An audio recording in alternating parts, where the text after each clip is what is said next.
Hello, crypto fam. Welcome back. Today we're going to be talking about the audio setup that I use for my live streams and for my Zoom interviews with other people in the crypto space. I wanted to go ahead and just kind of give a brief overview of my signal chain and what microphone I'm using.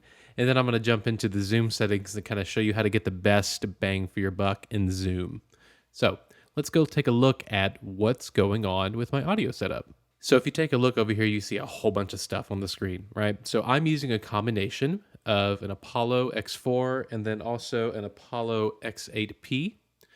And these are essentially an audio digital interface that has analog components inside of it, specifically preamps, that allow me to emulate analog gear that you might have seen in really high-end studios, right? And so also I have combined that with a Townsend Labs Sphere L22.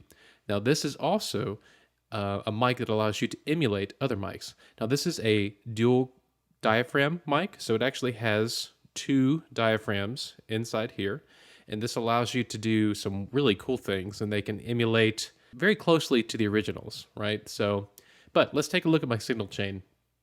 So to start off, I have this lovely Neve 1084 preamp, and that's what I'm running. That's the very first thing that I start my signal chain with, and I have my gain turned pretty low. Otherwise, you'll start picking up some fan noise.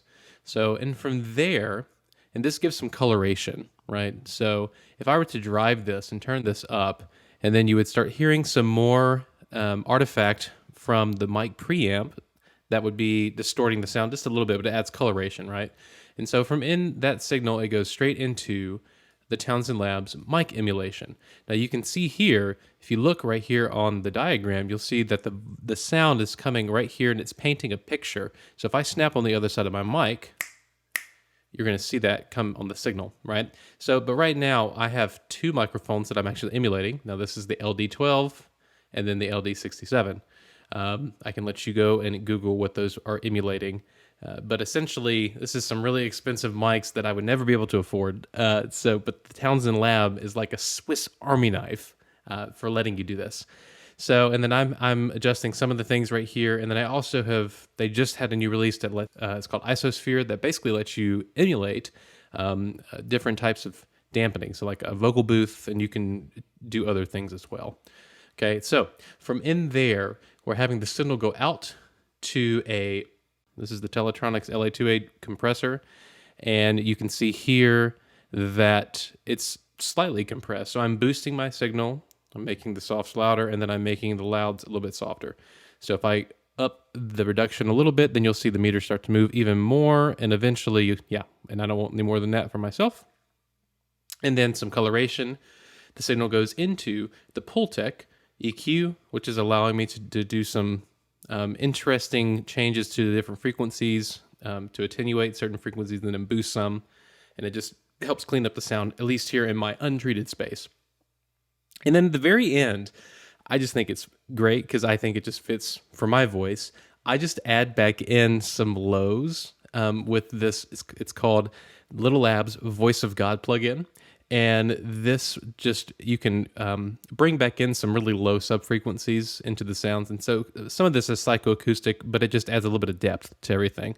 And so that's my signal chain for my microphone and all of my setups that I'm doing. Now, let's hop over to Zoom to see the settings that we're going to use in Zoom. Okay, now we're hopped over into the settings menu on Zoom. Now, I'm going to show you a couple of things. Under the audio tab, since I'm using a digital audio converter, you can see that my input and my output are both my universal audio Thunderbolt. You can see my input level going in. Now, a couple of settings that you see that I have changed. I've turned off the automatically adjust microphone volume. I've turned my background noise suppression to low, because otherwise it's going to try to do its own gate, right? So a gate is essentially if the decibel levels reaches a certain volume or a certain value, then it'll open or shut the gate, we call it, yeah? So, and then if you look under here, music and professional audio, the first thing you want to make sure you click is show in meeting option to quote, enable original sound. Okay, important. If you scroll down, we have high fidelity music turned on, turn off echo cancellation because we're wearing headphones. So there's no external sound that's coming from your speakers into your mic and trying to create a feedback loop. That's not happening. So you do not need echo cancellation on. And then also turn on stereo audio. Now this brings us to a quick point. Stereo audio. Zoom can support 48 kilohertz sample rate audio, but it only can support 2 channels.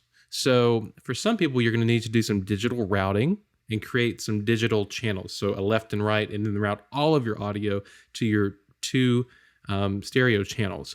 But in the console app with Universal Audio, we have this nice little workaround. So if I go on my console app, if I go to the settings, and if I pull over my little menu, then you will see what I'm going to do is at this point, I am actually going to change my inputs into monitor left for the input 1, and then I'm going to change my input 2 to monitor right. And when I do that, what that's going to allow me to do is to route all my audio through channel 1 and 2, and then that sends all the signal there, and I can mix it before it goes to the call. And that's what I do right there. Okay, so if we go take a quick look over now on the Zoom call, our imaginary Zoom call, if you look up in the top left-hand corner, it says turn off original sound. Seems a little bit counterintuitive. You want this to say turn off original sound because you want it to where it automatically turns on the original sound, which is the sound pre-processing from the Zoom call. And if you do this and you have anybody coming in on Zoom also do these same settings, that's going to help you kind of get the best audio bang for your buck from your calls. And that's the best you can do, sans having them in your actual studio, and then you can record your different channels, right? So I just wanted to give a quick update for all of you that are doing podcasting at home or doing interviews in the crypto space. This is the settings that I would suggest for you if you're going to have interviews. And this will help you kind of get the best you can with the limited bandwidth and tech that we have to work with at the current moment in time. One day, we'll be able to stream, have video conferencing with hi-fi audio. But until then, this is the best we can work for. So I hope you found this video informative. If you did, drop a comment. I'd love to read those. Let me know if there's anything else you want to know about. If you are looking for a stake pool, please consider staking to MUSE Stake Pool. We're currently a little bit over 2.3 million. We just had the Cardano Foundation's pledge leave the pool and go to a new pool. We're very happy for whoever got that, but we are sad to see you go, Cardano Foundation. It's a sad panda.